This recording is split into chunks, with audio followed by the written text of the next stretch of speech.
ایسے ہاتھ رکھے ہوئے ہیں، یا تحیات پڑھتے پڑھتے اشہد ان لا الہ الا اللہ و اشہد ان محمد عبدہ و رسولہ، ختم۔ اس طریقے کی کوئی دلیل نہیں، حدیثوں میں عام بات آئی ہے۔ پورے تشہد بھر ہمیں اپنی انگلی سے اشارہ کرنا ہے، اور بیچ بیچ میں ہلکی ہلکی حرکت دینا ہے۔ یہ حرکت کب دینا ہے؟ حدیث کہہ رہی ہے یدعو بہا، جہاں دعا آ رہی ہے۔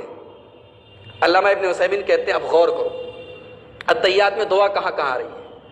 التحیات للہ والصلوات والطیبات، السلام علیک ایھا النبی ورحمۃ اللہ وبرکاتہ، السلام علینا وعلی عباد اللہ الصالحین، اشہد ان لا الہ الا اللہ واشہد ان محمدا عبدہ ورسولہ۔ یہ پوری جو ہے اس میں دعا نہیں ہے، تو اس میں ہم نارمل پوزیشن میں اپنی انگلی اٹھائے رہیں گے، اللہم صلی علی محمد۔ اب یہاں دعا آ رہی ہے، اب یہاں ہلکی ہلکی حرکت دیں گے، اللہم صلی علی محمد وعلی آل محمد کما صلیت علی ابراہیم وعلی آل ابراہیم انک حمید مجید، اللہم بارک علی محمد۔ اب یہاں بھی دعا آ رہی ہے، اب یہاں بھی حرکت دیں گے، جہاں دعا آئے وہاں حرکت دیں گے۔ درود شریف پڑھ لیا آپ نے، اب اس کے بعد جو دعائیں پڑھیں گے، اللہم انی ظلمت نفسی ظلما کثیرا، اللہم انی ظلمت نفسی ظلما کثیرا ولا یغفر الذنوب الا انت فاغفر لی،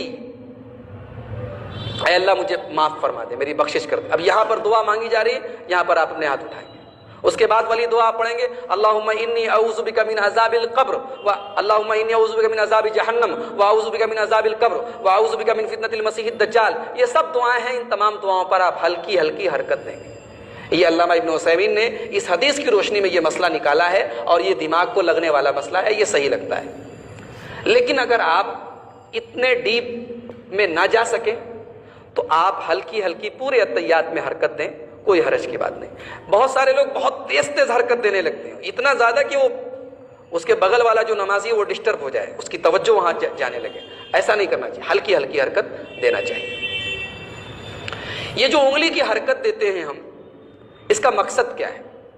مسند احمد کی روایت ہے، حضرت عبداللہ ابن عمر رضی اللہ تعالیٰ عنہ جب نماز میں بیٹھتے تھے تو حرکت دیتے تھے۔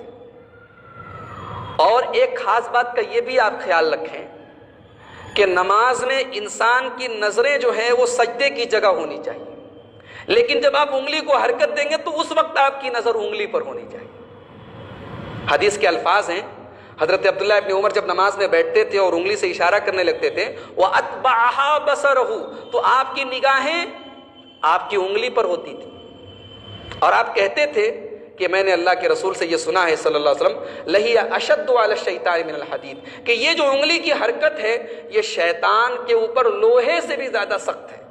لوہے سے شیطان کو مارا جائے تو اتنی چوٹ اس کو نہیں لگے گی جتنی اس حرکت سے لگ رہی ہے۔ اب کوئی آدمی یہ نہ سمجھے کہ میری انگلی کے نیچے شیطان بیٹھا اور میں کھٹ کھٹ کھٹ کھٹ اس کو مار رہا ہوں۔ یہ ایک سمبل ہے، ایک علامت ہے۔ جیسے مکے میں مینا میں حاجی لوگ جاتے ہیں نا کنکری مارنے، تو سمجھتے ہیں کہ ہم سچ مچ شیطان کو مار رہے ہیں، تو جوتا اٹھا کے مار رہے ہیں، چپل اٹھا کے مار رہے ہیں، کچھ لوگ گالی والی بھی دینے لگتے ہیں۔ وہ ایک علامت ہے، ایک پہچان ہے شیطان کو ذلیل کرنے کی، شیطان کو رسوا کرنے کی۔ تو یہ بھی ایک علامت ہے۔ یہ مت سمجھیے کہ آپ کی انگلی کے نیچے شیطان بیٹھا اور کھٹ کھٹ آپ اس کو مار رہے ہیں اور اسی لیے خوب تیز تیز آپ انگلی کو اپنا ہلائیں، ایسا نہیں ہے۔ تو یہ جو حرکت ہے اس کا مقصد یہ ہے کہ شیطان کو اس سے تکلیف ہوتی ہے۔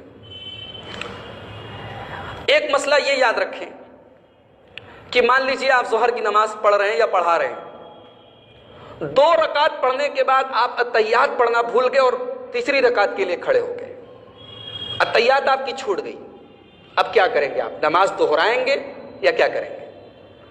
ایسی صورت میں مسئلہ یہ ہے کہ آپ نماز کو کنٹینیو رکھیں گے، جاری رکھیں گے، نماز پوری پڑھیں گے۔